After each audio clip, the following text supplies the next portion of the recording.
ዛሬ ከምንመለከታቸው ጉዳዮች መካከል አንደኛው ፎሬን አፌርስ በዓለም አቀፍ የፖለቲካና የዓለም አቀፍ ጉዳዮች ዙሪያ ትንታኔ በመስጠት የተከበሩ ከሚባሉ መጽሔቶች መካከል አንዱ ነው። እንደውም ዓለም ወዴት ልትሄድ እንደምትችል አስቀድሞ ሚተነብይም ይባላል። የአሜሪካን ውጭ ጉዳይ ሚኒስትር ጆሮ ከሚሰጣቸው ወይም ደግሞ አንዳንዴም በዛ አማካኝነት ይሄ ፖሊሲያቸውን ቀጣይ ሊደረግ የታሰበውን ነገር የሚገልጹበት ሚዲያ ነው ተብሎ ሲነገር ይሰማል።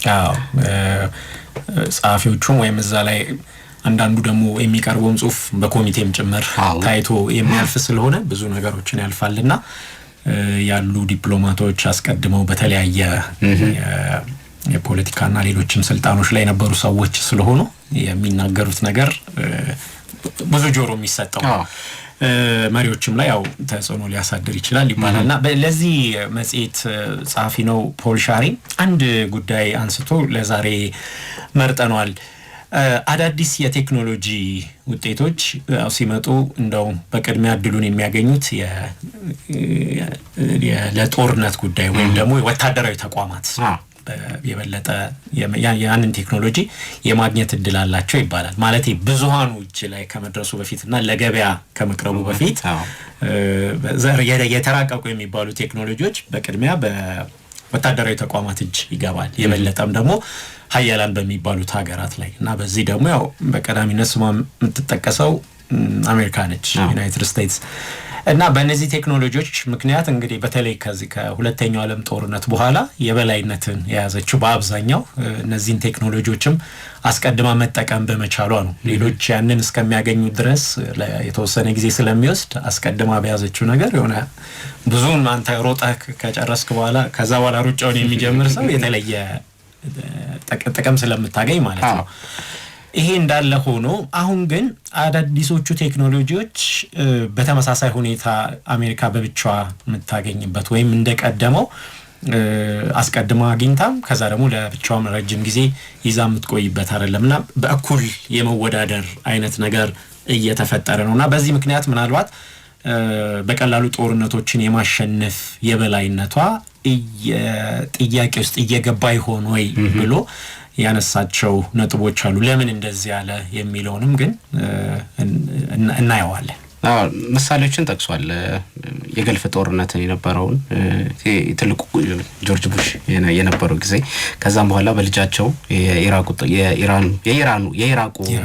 ወራራ ላይ በጣም እነዚህ ቴክኖሎጂዎች የአሜሪካን የበላይነት እንዲኖራት ባጭር ጊዜ ውስጥ ሳዳም ሁሴንን ያወረደው ማለት ነው። ባጭር ጊዜ ውስጥ ያንን መንግስት መገርሰስ እንዲችሉ አድርጓቸዋል። ያው ከዛ በኋላ የተፈጠረው ነገር ከድረ ጦርነት በኋላ የተፈጠረው ነገር ነው፣ ግን ጦርነቱን እንዲያሸንፉ አድርገዋቸዋልና በቅርብ ጊዜ ግን እየተመለከትናቸው ያለነው ነገር እነዚህ ቴክኖሎጂዎች አሜሪካን ብቻ እየጠቀሙ ነው ወይ ለሌሎች አካላት የመወዳደሪያን መንገድን አላመቻቹላቸውም ወይ ብሎ ያነሳልና እንደተጠበቅነው አይደለም አሁን የተለየ የዓለም ስርዓት ውስጥ እየገባን ነው የሚል መደምደሚያ ይኖራል። እሱን አነሳለን።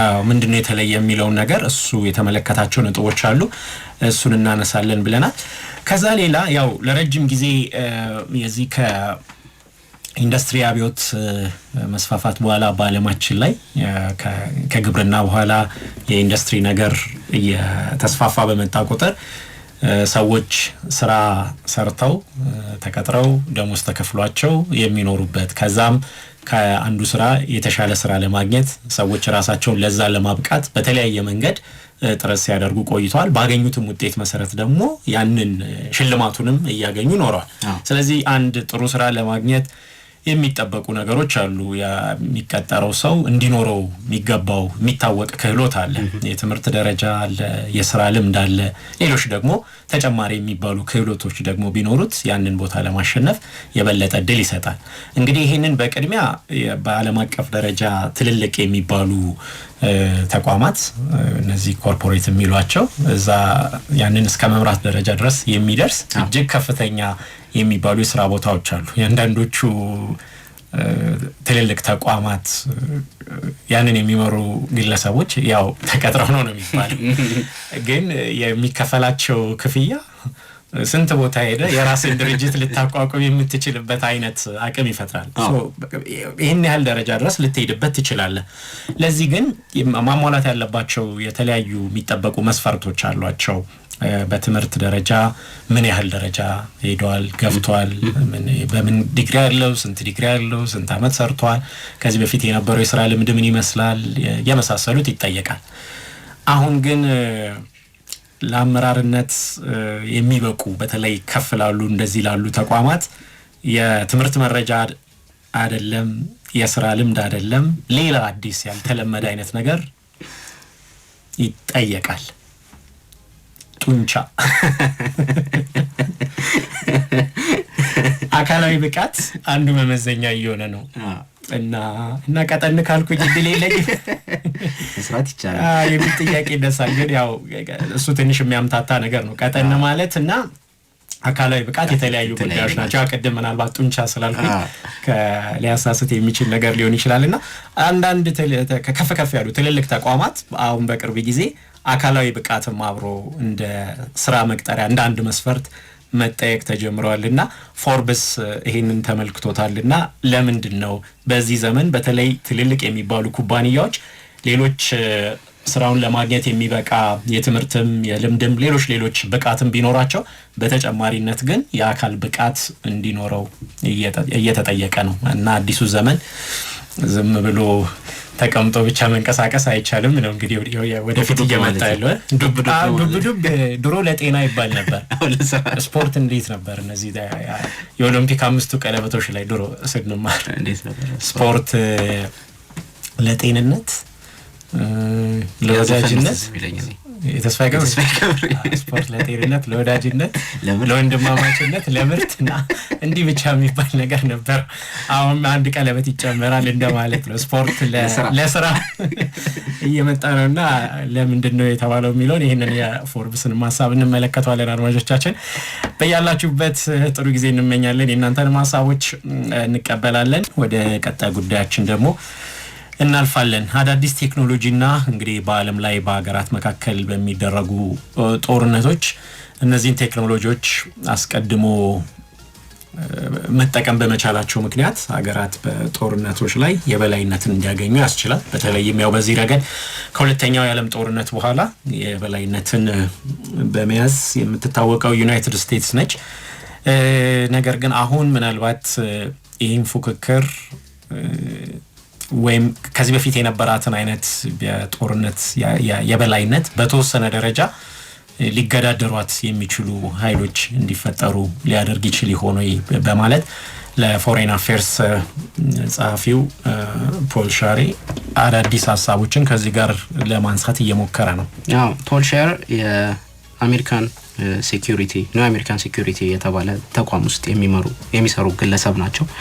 ቀድሞ እንግዲህ በመከላከያ ሚኒስቴር ውስጥ በባራክ ኦባማና በጆርጅ ደብሊው ቡሽ አስተዳደር ውስጥ አብረው ሲሰሩ የነበሩ ግለሰብ ናቸውና ይሄን ጽሁፍ ሲጽፉት ያው ለመንግስታቸው እንደ ምክር የሚመጣውን ቀድሞ የማስገንዘብ ይመስላልና ከዛ ውስጥ እንግዲህ ካነሷቸው ቁም ነገሮች ውስጥ የተወሰኑትን እናነሳለን። ጽሁፋቸውን ምን ብለው ይጀምራሉ?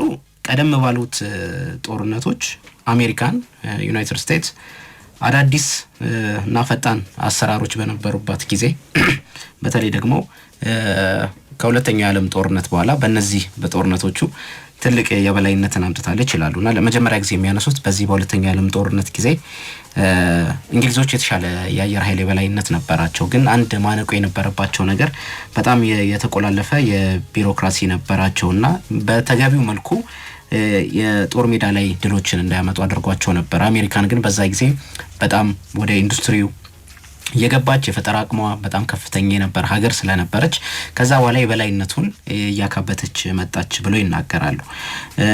በተለይ ደግሞ ከዛ በኋላ ያደረገቻቸው ጦርነቶች አንዳንድ ጦርነቶች ላይ እንግዲህ ራሳቸውም አሜሪካኖቹ ማስተዋወስ የማይፈልጓቸው ጦርነቶች አሉ። ለምሳሌ የቪየትናሙን ጦርነት ይነሳል።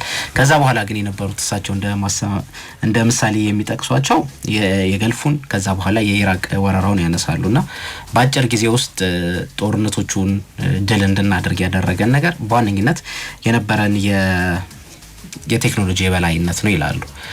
ለዚህ ጽሁፋቸው አንድ እንደ ማንቂያ የሆናቸው በቅርቡ የነበረው አሜሪካና እስራኤል ኢራን ላይ ያደረጉት ወረራ ነውና በሚገባው መልኩ የተሻለ የቴክኖሎጂ አቅም ቢኖረን ድሎችን ማስመዝገብ አልቻለም፣ ጦርነቱን ማሸነፍ አልቻለም እሳቸው ብለው ይናገራሉና ለዚህ አንደኛው ማነቆ የሆነብን እንደ በፊቱ እንደምናስበው ያለ የቴክኖሎጂ በላይነት የለንም። ሌሎቹም ሀገራት ብቻ ሳይሆኑ አንዳንድ ሀገር ያልሆኑ አካላት አሉ። ለምሳሌ ሂዝቦላህን ይጠቅሳሉ። ሌሎች አማጺዎችም አሉ። ለምሳሌ የየመን ሀውቲዎችን መጥቀስ ይቻላልና እነዚህ ዘንድ እየገባ ያለው ቴክኖሎጂ በተለይ ይሄ የድሮን ቴክኖሎጂው ጦርነቶችን በቀላሉ ምዕራባውያን እንዲያሸንፉ ያደርጋቸዋል ከዚህ በኋላ ይላሉ። ለዚህ አንደኛው ምክንያት ነው ብለው የሚጠቅሱት በጣም ብዙ ድሮኖች በርካሽ ዋጋ ለሚፈልጉ አካላት መቅረባቸው ነው ብለው ይናገራሉና በተለይ ይሄ የዩክሬንና የሩሲያ ጦርነት ላይ በጣም የድሮኖች ጦርነት ነው ተብሎ ይነገራል። ከዩክሬን በኩልም ከሩሲያ በኩልም ድሮኖችን ለዚህ ለጥቃቶች ይጠቀሙባቸዋል። ልክ አሁን ለአሜሪካ የምንለው ለሩሲያም ሆኗል ማለት መጀመሪያ ላይ ነገሮቹ በቀላል እንደሚያልቁ አይነት የሚመስል ግምት ነበረ። እንደዛ እንዳይሆን አንዱ ያደረገው ነገር በተለይ የዚህ በድሮን የሚደረገው የአጸፋዊ ምላሽ ነገሮችን ካሰቡት በላይ እንዲሄድና እንዲራዘም ያደረገባት ለሩሲያም አንዱ እሱ ነው ይባላል። ይሄ በተመሳሳይ አሁን ኢራንና አሜሪካም ላይ በዛው መልክ ይታያል። የኃይል ሚዛኑን እኩል እንዲሆን ወይም ደግሞ የተወሰነ ሚዛን እንዲደፉ አድርጓቸዋል ተብሎ ይነገራል። ቢያንስ መገዳደር አስችሏቸዋል። በቀላሉ መሸነፍ አልቻሉም ወይም እጅ አልሰጡም። ከዚህ በፊት እንዳሉ ጦርነቶች ፑቲን እንዳሉት እንግዲህ በቀላሉ ጦርነቱን ማሸነፍ አልቻሉም። ጦርነቱ ሲጀመር ከሩሲያ መገናኛ ብዙሃን ሲነገር የነበረው ነገርና እስካሁን ያለው እውነት ድጋፍ አለው፣ ግን በጠበቁት መልኩ ጦርነቱን መግፋት እንዳይችሉ አድርጓቸዋልና ለዚህም እንግዲህ ራሺያዎችም ብዙ ድሮኖችን ከኢራን ይወስዱ ነበር አይደለ? አንደኛ የድሮን አቅራቢያቸው ኢራን ነበረችና በርካሽ ዋጋ በትንሽ ገንዘብ እየተሰራ ለነዚህ ለሚፈልጉ ሰዎች ለሚፈልጉ አካላት መቅረባቸው ነው ይላሉ። አሜሪካኖች ደግሞ አንደኛው ችግራቸው እነዚህን መሳሪያዎች የጦር ሜዳ ላይ የሚሉ መሳሪያዎች በርካሽ ማምረት አልቻልንም። በቅርብ ዓመታት እሱ ነው የተቸገርን ያለ ነውና እንግሊዞች ሲቸገሩ እንደነበሩት አሁንም እኛ በሁለተኛ ዓለም ጦርነት ላይ ሲቸገሩ እንደነበሩት በቢሮክራሲ ብዛት ምክንያት በሚገባው መልኩ እነዚህን መሳሪያዎች ማምረት አልቻልንም ይላሉ። እቅዶች ታቅደው ነበር። ለምሳሌ በ2023 የአሜሪካን የመከላከያ ሚኒስቴር ብዙ ድሮኖችን ለማምረት በሺዎች የሚቆጠሩ ድሮኖችን በአጭር ጊዜ ለማምረት ቃል ገብቶ ነበር። ግን ያንን ነገር ማድረግ አልቻሉም። በመቶዎች የሚቆጠሩ ነበር ማምረት የቻሉትና አንደኛው ችግሩ እሱ ነው። በርካሽ ዋጋ ብዙ ድሮኖችን ማምረት አለመቻላችን በቀላሉ ጦርነቶች ላይ የጠበቅነውን ያክል የበላይነት እንዳይኖረን ያደርጋል ብለው ከራሳቸው ወገን ይናገራሉ። ግን አሁንም አልቦዘኑም። ለምሳሌ መከላከያ ሚኒስትሩ በ2027 ወደ 340 ሺህ በ27 ብቻ 340 ሺህ የሚሆኑ ድሮኖችን ለማምረት ካሁኑ ስራ እየሰራን ነው ብሏል። በዛኛው አመት ደግሞ በሚቀጥለው በ2028 ደግሞ ወደ 500 ሺህ የሚጠጉ ድሮኖችን ለማምረት እንሰራለን ብለው ሲናገሩ ነበርና ቀጥሎ አመትና ቀጥሎ ባለው በሁለት አመታት ውስጥ ወደ 840 ሺህ የሚጠጉ ድሮኖችን ማምረት እንችላለን ብለዋል። ሌላው ኤአይ ነው ማለት የዚህ አርቲፊሻል ኢንተለጀንስ ነው። የአሜሪካን ድርጅቶች ትልልቅ የሚባሉት ኦፕን ኤአይ ጉግል ትልቅ የሚባሉ እነዚህ የዳታ ሴንተሮችን በተለያዩ ዓለም ክፍል ላይ እየከፈቱ ነው ያሉት። አንዳንዶቹ አሁን ላይ በጣም ጥያቄ ቅሬታ እየተነሳባቸው ነው ያሉት። ከሚወስዱት የተፈጥሮ ሀብት ኤሌክትሪክ፣ የውሃ ብዛት በመነሳት እዛ አካባቢ ላይ ለሚኖሩ ሰዎች ጉዳትን ያመጣሉ ተብሎ ይነገራልና ግን በሚገባው መልኩ አሁን ወደ ንግድ እንደገባ ነው ወደ ጦር ያለን የበላይነት እንደጠበቅነው አይደለም ብለው ይናገራሉና ቻይኖች በጣም ቅርብ ጊዜ ነው የሚቀራቸው እኛ ያለን በአርቲፊሻል ኢንተለጀንስ ላይ ያለን የበላይነት ለመድረስ የሚያስችል ትንሽ ጊዜ ነው የሚጠብቁት ብለው ይናገራሉ። በጣም ቀላል የሆነላቸው ለነሱ አሜሪካኖች የሚሰሯቸውን ሞዴሎች በቀላሉ እነሱ እዛው መስራት ማምረት መቻላቸው ነውና አሜሪካኖች ከሚሰሩት ጊዜ ሀብት በጣም ባነሰ መልኩ እንደዚህ አይነት ቴክኖሎጂዎችን ይሰራሉ። በተለይ ደግሞ አሁን ላይ ያለው መንግስት ከእንደዚህ የግል ተቋማት ጋር ከቴክኖሎጂ አምራች ድርጅቶች ከሲሊኮን ቫሊ ጋር አብሮ ካልሰራ ከባድ የሆነ መበለጥ ሊያጋጥመን ይችላል ብሎ ይናገራሉና እዚህ ጋር በቅርቡ አንድ የቴክኖሎጂ እነዚህ የቴክኖሎጂ ፈጠራዎች ላይ የተሰማሩ ሰዎች ቢሊዮነሮች የሆኑ ከመንግስቱ ጋር በተለይ ከዶናልድ ትራምፕ መንግስት ጋር ያላቸውን ቅርበት የሚከታተሉ ሰዎች ጥያቄ የሚያነሱበትን ነገር እሳቸው ያነሱታል። እዚህ ጋር ማለት እሳቸው መስራት አለበት ብለው ነው የሚናገሩት።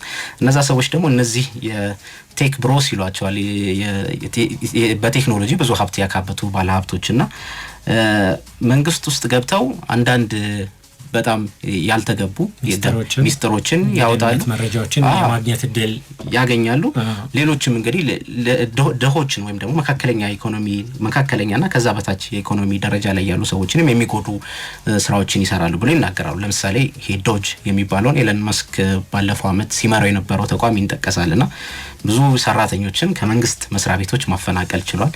አንዳንድ እርዳታዎች መቆም ችሏል። የዩኤስኤድ ይጠቀሳልና በቅርቡ አንድ የወጣ አንድ ዘ ቴክኖሎጂ ሪፐብሊክ የሚል እንደ ማኒፌስቶ ነገር የሆነ መጽሐፍ ነገር ወጥቶ ነበር፣ አይቼው ነበርና ፓላንቲር የተባለው ይሄ የዳታ ምርመራ የዳታ አናሊሲስ የሚሰራ ተቋም ነው። ትንታኔዎችን የሚሰራ ነው። በተለይ ከዚህ ከ9/11 ወይም ደግሞ አሜሪካን በአልቃይዳ ጥቃት ከደረሰባት በኋላ የተቋቋመ ድርጅት ነውና የዛ ድርጅት እንግዲህ በዋነኝነት ይመሩታል ተብሎ የሚጠቀሱት ፒተር ቴል እና አሌክስ ካርፕ እዚህ ጽሁፍ ውስጥ ትልቅ ሚና አላቸው ተብሏል። ፒተር ቴል ብዙ ሰዎች ሊያውቁት ይችላሉ። ፔፓል የተባለውን ድርጅት ከመሩት ውስጥ አንዱ ነው። ከዶናልድ ትራምፕ ጋር በጣም ቅርብ ግንኙነት ያለው ነው። የኤአይን ጉዳይ ከሚቆጣጠሩ ሰዎች ውስጥም አንዱ ነው በመንግስት ደረጃ እና አሁን ላይ ይሄ የወጣው እንደ ማኒፌስቶ ነገር ምንድነው የሚለው ሲሊኮን ቫሊ በቅርብ ዓመታት ውስጥ የሶሻል የማህበራዊ ሚዲያና ለማህበራዊ ሚዲያ የሚሆኑ አፕሊኬሽኖችን ነው እየሰራ ያለው። እዛ ላይ ተጠምዷል። ለሀገር ደህንነት የሚሆኑ ስራዎችን እየሰራን አይደለም፣ ወደዛ መግባት መቻል አለብን ብለው ይናገራሉና በዋነኝነት የኛ ኃላፊነት ነው ይሄ የምዕራቡን ስልጣኔ የማዳን ኃላፊነት አለብን የሚል ነገር ነው የሚናገሩት። ሌላው ደግሞ የኤአይ መሳሪያዎችን መገንባት መቻል አለብን። አሁን ለኛ ካልገነባ ነው ሌሎች አካላት ይገነቡታል፣ ከዛ በኋላ መጥፊያችን ነው የሚሆነው። ስለዚህ እኛ ቀርመን ማድረግ አለብን ብለው ይናገራሉ።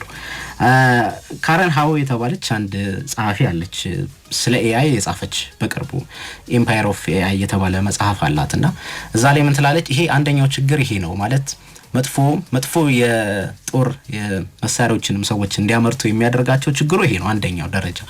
ለምንድነው ሰዎች እኛ ከሌለን ሌላው ሰው ይዟል በሚል ስጋት ለምሳሌ አሜሪካኖቹ እኛ ካልያዝነው በስተቀር እኛ ይሄ መሳሪያ ከሌለን ቻይኖች ስለሚይዙት የግድኛ መያዝ አለብን የሚል ለሰዎች ትልቅ ጥፋት የሚያደርሱ ስራዎችን ሊሰራበት ይችላል ብሎ እንደ ኒውክሌር ፉክክር አይነት በዚህ በኤአይ ደግሞ የሚሰሩ ወይም ኤአይ የሚያግዛቸው የጦር መሳሪያዎችን የመታጠቅ እሽቅድምድም ማለት ነውና እነዚህ አካላት ደግሞ እነዚህ ባለሀብቶች የምንላቸው አሁን ወደ ደህንነቱ መግባት አለብን የሚሉት ሰዎች የፈጠራ ሰዎች ነን የሚሉት ግለሰቦች በቀላሉ እንዲህ በፈቀደንላቸው ቁጥር ሳንመርጣቸው የፖለቲካ ቦታ ላይ መግባታቸው አይቀርም ማለት ያልተመረጡ አስተዳዳሪዎች ይኖሩናል የሚል ጥያቄ ይነሳባቸዋልና እነዚህ ምን ይላሉ? አሁንም በቻይና እየተበለጠን ያለ ነው። ስለዚህ ያንን ማድረግ የምንችለው የግል ባለሀብቶች አብሮ ከመንግስት ጋር መስራት ሲችሉ ብቻ ነው የሚል አስተያየትን ይሰጣሉ።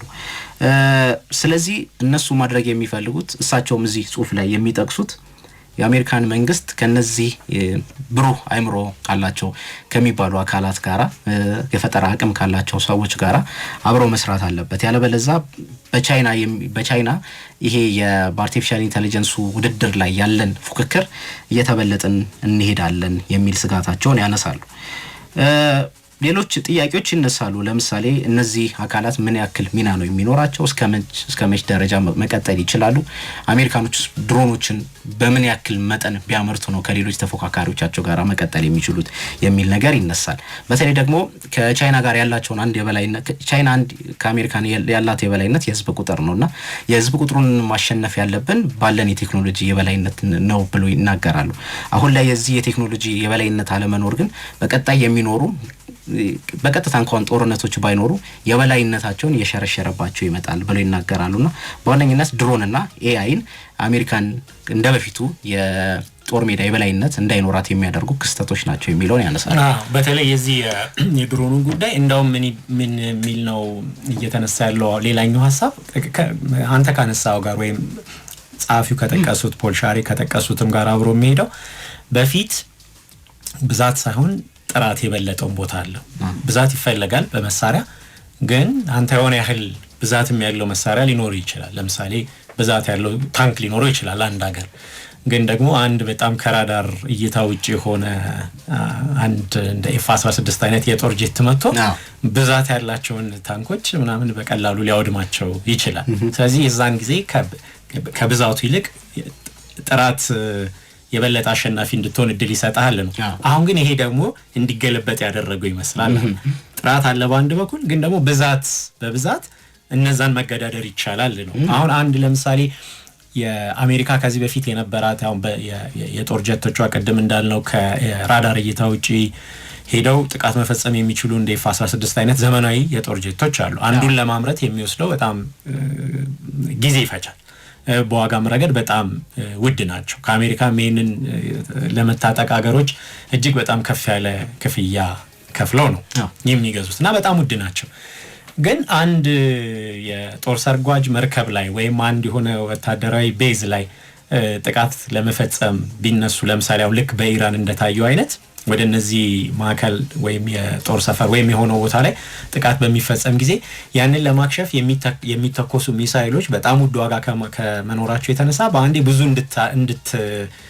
ለመመከት ብዙ እንድትተኩስ ያደርጋል ማለት ነው። ከዋጋ አንጻር ሲታይ በጣም ከፍተኛ ዋጋ ያስወጣል። ምክንያቱም እነዚህን ጥራት ያላቸው መሳሪያዎች አንዱን ለማምረት ጄቶቹንም ሚሳይሎቹንም ለማምረት ከፍተኛ የሚባል ዋጋ ይጠይቃል። ስለዚህ ጥራት ያላቸው ናቸው።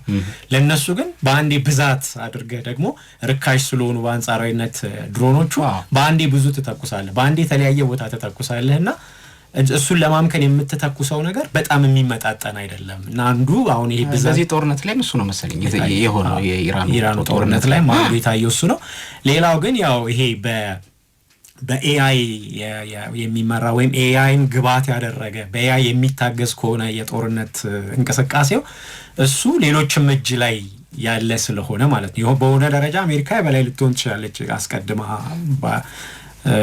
ወይ በመጀመሪያው ወይም ኩባንያዎቹ አዛ ላይ ብዙ እየሰሩ በመሆኑ ግን በቻይና ደግሞ ያው አብዛኛው ይሄ በግለሰብና በሀገር መካከል ያለው ድንበሩ በጣም ጠባብ ስለሆነ ወይም ደብዛዛ ስለሆነ እንደዛኛው በጣም የተሰመረ አይደለም እና ይሄ ደግሞ ሌላ አድቫንቴጅ እንደ ቻይና ላሉ ሀገሮች ደግሞ እድል ሊሰጥ ይችላል። በአብዛኛው ይሄ ለሀገር ወታደራዊ ደህንነት ይህንን ምርምርና በዛ ዙሪያ የሚሰሩ ስራዎችን የበለጠ አድቫንቴጅ እንዲወስዱ ሊያደርጋቸው ይችላልና ይሄ ምናልባት እንድንበለጥ ሊያደርግ ይችላል የሚል ስጋት ውስጥ የከተተ አይነት ትንታኔን ያስቀምጣል ጸሐፊ። እንግዲህ ብቻ በተለይ በዚህ በኤአይ የሚደረገው ከሆነ አመት በኋላ የሚሄደው የሆነ ሳይንስ ፊክሽን ላይ የምናየው ሌላ አይነት መልክ ያለው የጦርነት አካሄድ ሊሆን ይችላል። የቀጣዮቹ ምናልባት ከ10-20 አመት በኋላ ሊኖሩ የሚችሉ ጦርነቶች እዛም ሊደርስ ይችላል ፍጥነቱ አሁን ባለው ፍጥነት